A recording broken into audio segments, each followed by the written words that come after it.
प्रिय आत्मन, जैसा कि हमने कल पढ़ा श्रीमद् भागवत जी का एक प्रसंग पुरंजनोपाख्यान। उसमें हमने ये सुना कि पुरंजन एक राजा है और उनके एक मित्र है अविज्ञात। तो दोनों एक साथ थे और राजा पुरंजन जो है घूमने के लिए, कुछ अपना एक्सपीरियंस करने के लिए, भ्रमण करने के लिए वो पृथ्वी पर आ गए।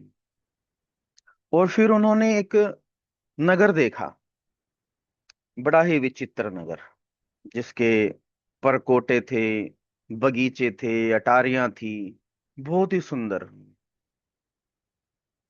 उस नगर में उसने फिर प्रवेश किया। वहां पर उसे एक स्त्री मिली। उसके 10-10 सैनिक थे और प्रत्येक 10-10 सैनिक के आगे 100-100 नायिकाएं थी, उनकी सेविकाएं थी।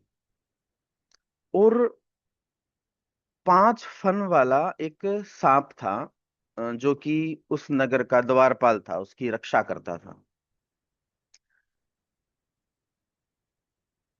इस कहानी को बड़े ही तन्मयता से सुने। वही बात जो डॉक्टर संगीता जी ने हमें समझाई है, उनकी शिक्षाएं, कि जब हम किसी को सुनते हैं तो अपने विचार शुरू कर देते हैं कि ऐसे होगा, वैसे होगा, और फिर वो कहानी का वो कंटेंट निकल जाता है।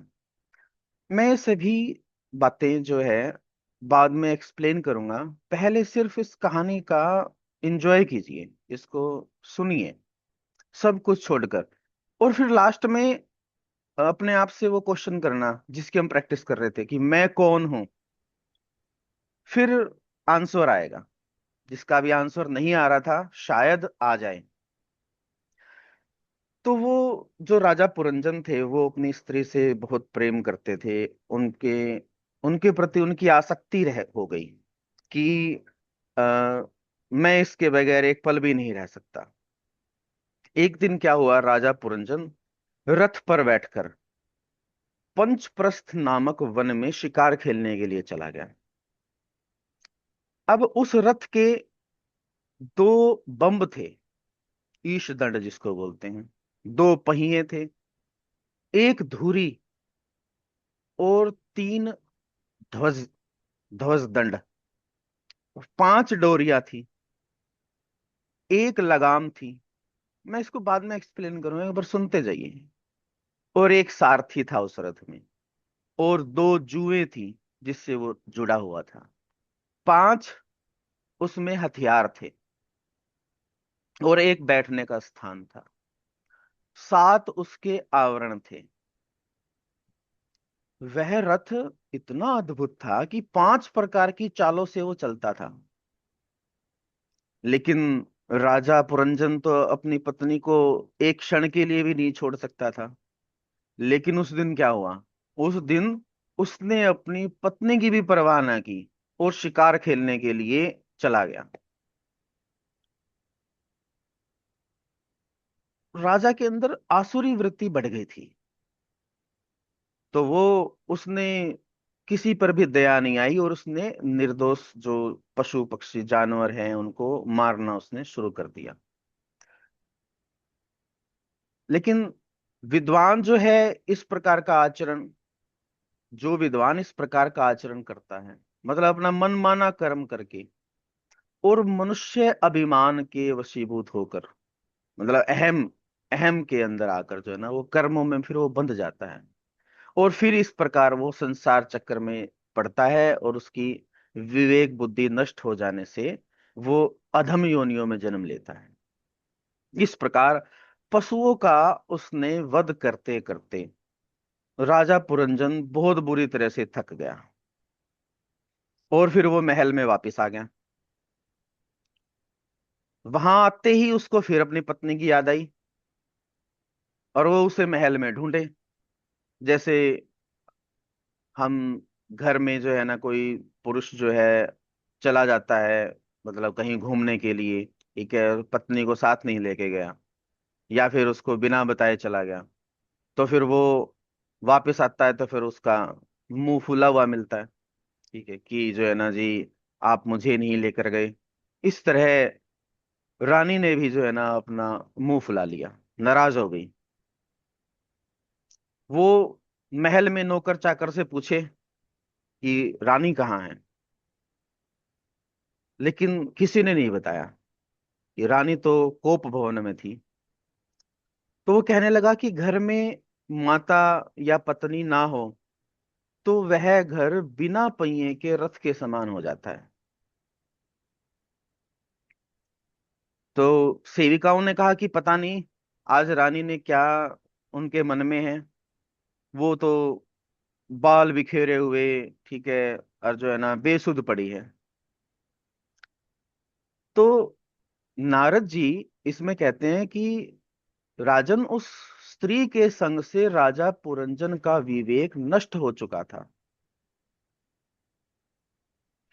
इसलिए उसने अपनी पत्नी की ऐसी व्यथा देखकर वो व्याकुल हो गया, परेशान हो गया। अब उसने अपनी पत्नी को मनाना शुरू किया। उसने उसके चरण तक छुए कि भाई तू मान जा, मेरे से गलती होगी, माफ कर दे। उसने कहा कि एक बार आप अपना क्रोध दूर कर लो और मेरी तरफ देख लो, या फिर किसी और ने तुम्हारा अपमान किया है तो मेरे को बताओ, मैं उसको दंड दे देता हूं। तो राजा पुरंजन कहता है कि मैंने कभी भी जो है तुम्हें इस तरह से उदास, तुम्हारा मुरझाया हुआ ऐसा चेहरे मैंने कभी नहीं देखा। मैं तुमसे बिना पूछे शिकार खेलने चला गया, इसलिए मैं अवश्य अपराधी हूं। इस प्रकार उसने, राजा ने रानी के जो नखरे थे उनको एक्सेप्ट किया, और राजा पुरंजन को वो रमणी ही, मतलब उसमें उसके साथ ही रमण करता हुआ वो जीवन का परम फल जो उसको जान पड़ती थी, ठीक है, उसी के साथ ही जो है ना उसने अपना जीवन निर्वाह करना शुरू कर दिया। रानी मान गई। अज्ञान से, अज्ञानता की वजह से उसे आत्मा और परमात्मा का कोई ज्ञान ही नहीं रहा, वो उसी में ही निर्लिप्त रहा। इसलिए कामातुर चित्त से उसके साथ वो रहते रहते राजा पुरंजन की जवानी आधे क्षण के समान ही बीत गई। अब उनके, पुरंजन और उनकी रानी के 1100 पुत्र हुए, 110 कन्याएं हुई, जो सभी उसका यश बढ़ाने वाली थी। और इतने में ही राजा पुरंजन की लंबी आयु का आधा भाग भी निकल गया। और राजा पुरंजन ने अपने पुत्र पुत्रियों का विवाह कर दिया, और उनके भी आगे फर्दर 100 और उनके पुत्र हो गए। इस प्रकार उसके पुत्र पौत्र, घर, खजाना, सेवक, उन सभी में उसकी ममता हो गई, और इन विषयों में वो बंध गया।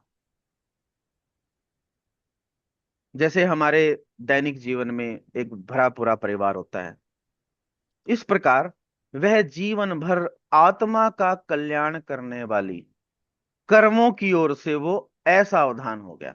हमारा आत्मा का कल्याण का टॉपिक चल रहा है, ये जो नारद जी बता रहे हैं, आत्मा का कल्याण कैसे होगा, उससे तो वो असावधान हो गया।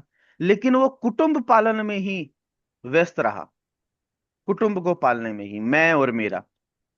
अंत में वृद्धावस्था का समय आ गया, जो सभी के लिए अप्रिय होता है। तो इसी बीच में गंधर्वों के एक राजा थे, चंडवेग, और उनके पास 360 गंधर्व थे, और उतनी ही 360 ही गंधर्वियां हो गई, तो वो 720 हो गए टोटल। बड़े ध्यान से सुनना, बस मैं इसको एक्सप्लेन करूंगा वो 360 क्या थे। इन्होंने राजा पुरंजन का नगर लूटना शुरू कर दिया, और इनको वो जो 5 फन वाला जो सांप था, वो भी इनको रोकने की कोशिश करता रहा। 100 वर्षों तक वो डटा रहा। और जो ये 720 गंधर्व गंधर्वियां हैं, इनके साथ वो युद्ध करता रहा इतने दिन तक। राजा पुरंजन ने क्या किया, मतलब नगरवासियों से टैक्स लेना या फिर और तरह तरह से कमाई के साधन से जो है ना, वो अपने ही विषय भोगों में मस्त रहता गया। और उस स्त्री के वशीभूत, अपने कुटुंबीजनों के वशीभूत रहने के कारण वो, जो ये जो भय था, उसको पता ही नहीं चला कि जो राजा चंडवेग के गंधर्व और गंधर्वियां हैं, उन्होंने जो है ना युद्ध कर रखा है, उसको पता ही नहीं चला। लेकिन वो अकेला सांप जो उसका द्वारपाल था, वो ही लड़ रहा था उनसे इतने दिनों। इन्हीं दिनों में क्या हुआ, काल की कन्या आ गई जिसका नाम जरा था। वो बड़ी ही भाग्यहीन थी, उसको किसी ने भी एक्सेप्ट नहीं किया। वो जहां कहीं पर भी जाती, सब उससे पीछा छुड़ाते। फिर वो गई यवनों के पास, और यवनों के राजा थे भय, और उसके भाई था प्रज्वार। अब भय और वो काल की कन्या जरा और प्रज्वार, ये तीनों भाई बहन बन गए। फिर भय नामक जो यवन राज था, और प्रज्वार और काल कन्या जो जरा थी, इन्होंने पृथ्वी पर घूमना शुरू किया। अब उनको भी जो वो पुरंजनपुरी की जो है ना वो नगरी नजर आई, और उसको उन्होंने घेर लिया। अब तक वो 5 फन वाला सांप भी बूढ़ा हो गया था। जिस काल कन्या जरा के चंगुल में फंसकर पुरुष, मतलब निसार हो जाता है, मतलब ठहर जाता है, बिल्कुल असहाय हो जाता है, वह जो काल कन्या जरा थी ना, उसने उस पुरी को भोगना शुरू कर दिया। और जो वो दोनों भाई थे काल कन्या जरा के, भय और प्रज्वार, उन्होंने भी जो है ना उस पुरी के सारे द्वारों में घुसकर अपना विध्वंस करना शुरू कर दिया। और पुरी में इस प्रकार पीड़ित किए जाने पर अहम भाव रखने वाले, आसक्ति वाले और ममत्व का भाव रखने वाले बड़े कुटुंब वाला जो राजा पुरंजन था, उसको कलेश सताने लगा कि भाई ये जरा भी आ गई और ये भय भी आ गया। ठीक है, चारों तरफ से उसको कलेश हो गया। काल कन्या जरा से उसकी जो सारी संपत्ति थी वो नष्ट हो गई, ऐश्वर्य भी चला गया, सारा नगर उसका अष्ट भष्ट हो गया। उसके जो पुत्र थे, पौत्र थे, कुटुंबी जन थे, सब उसके अगेंस्ट हो गए, रिस्पेक्ट करने से ही रह गए कि अब तो ये बूढ़ा हो गया, उसकी बात सुननी ही बंद ही कर दी। राजा पुरंजन सोचने लगा कि मेरी देह को तो इस काल कन्या जरा ने अपने वश में कर लिया है, और पूरा नगर भी जो है ना इसने नष्ट कर दिया। उसने अपनी जो पारलौकिक गति थी और बंधुजनों से के स्नेह से वो वंचित रह गया। उसका चित्त केवल स्त्री और पुत्र के लालन पालन में ही लगा रहा, सिर्फ यहीं तक ही सिमट कर रह गया, अपने कुटुंबीजनों तक, मेरे और मेरे दो। ऐसी अवस्था में अपने कुटुंबीजनों से बिछुड़ने की इच्छा नहीं होने पर भी उसे उस पुरी को छोड़ के लिए जाना पड़ा। अब इधर से काल कन्या ने और उसके भाई ने उसकी पुरी में आग लगा दी। उसकी रक्षा करने वाला जो सांप था वो भी भाग गया। जैसे आग लगने पर वृक्ष के कोटर में रहने वाला सांप उससे निकलकर भाग जाता है, वैसे ही वो भी भाग गया। अब वो दुखी होकर रोने लगा।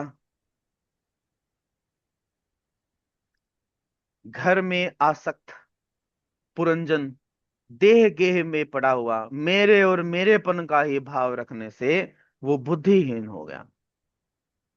जो थोड़ी सी ममता उसमें रह गई थी कि हाँ ये मेरे हैं, भाई मेरे जाने के बाद इनका क्या होगा, वो उन सब के लिए चिंता करने लगा कि कैसे जो है ना ये पत्नी मेरे बिना रहेगी, मेरे बिना तो खाना भी नहीं खाती थी, मेरे बच्चे कैसे रहेंगे, भाई मेरे पीछे से इनका क्या होगा, घर कैसे चलेगा। इस प्रकार अंत समय में पुरंजन अपनी उस स्त्री का ही चिंतन करता रहा और वो मर गया।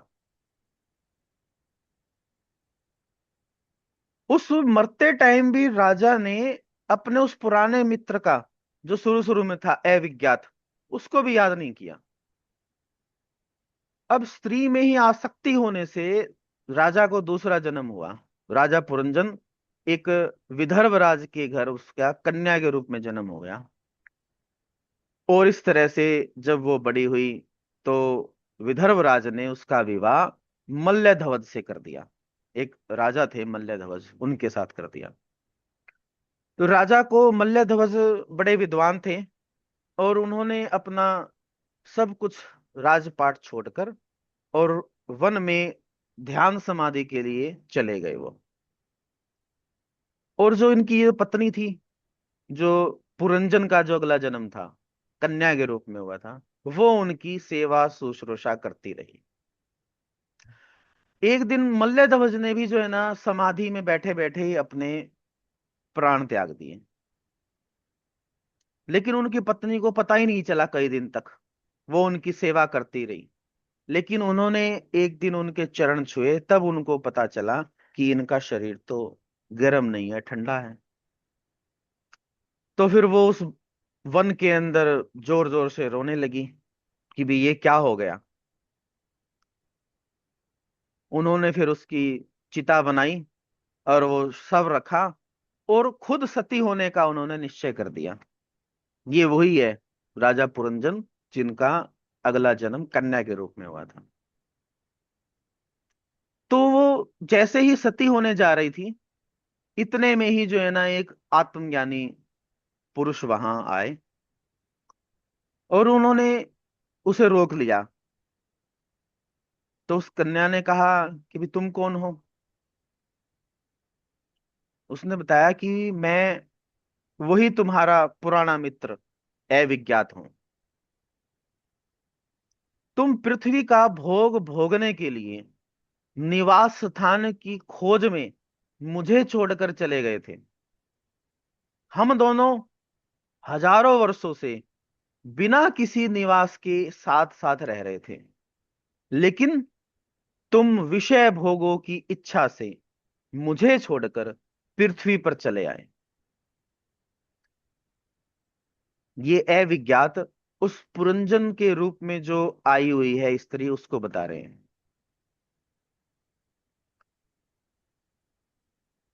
यहां घूमते घूमते तुमने एक स्त्री का, मतलब माया का रचा हुआ स्थान देखा।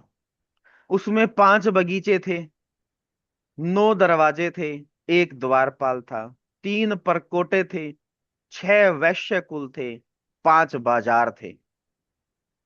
इंद्रियों के 5 विषय उसके बगीचे थे।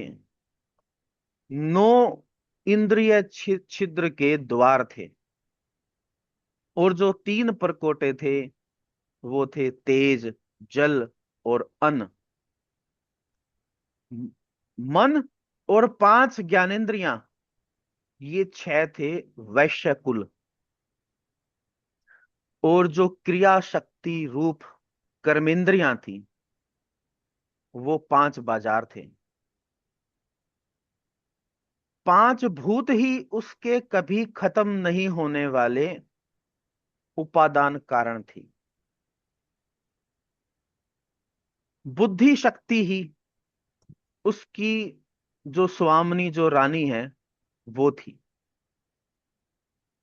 यह ऐसा नगर था जिसमें प्रवेश करने वाला पुरुष ज्ञान शून्य हो जाता है।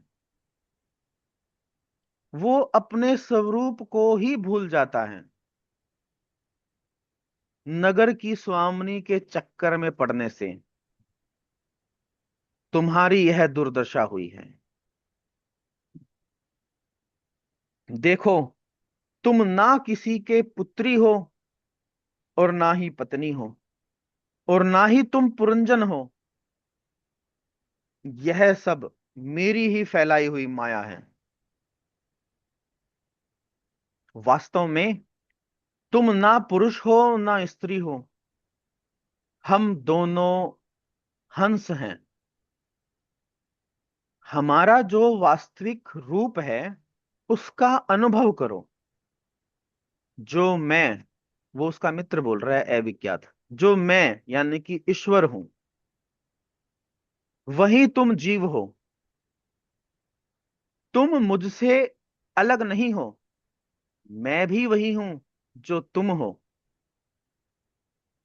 ज्ञानी पुरुष हम दोनों में थोड़ा सा भी अंतर नहीं देखते। जैसे एक पुरुष अपने शरीर की परछाई को शीशे में और किसी व्यक्ति की आंखों में अलग अलग रूप से देखता है, वैसे ही एक ही आत्मा विद्या और अविद्या के भेद से अपने को ईश्वर और जीव के रूप में दो प्रकार से देख रहा है। विद्या और अविद्या के भेद से इस प्रकार, जब हंस यानी कि ईश्वर ने उसे सावधान किया, ईश्वर कौन, वो जो उसका मित्र है अविज्ञात, उसे सावधान किया, तब वह मानसरोवर का हंस मतलब वो जो जीव है अपने स्वरूप में स्थित हो गया, और उसे अपने मित्र के बिछड़ने से जो भूला हुआ आत्मज्ञान था वो फिर से प्राप्त हो गया।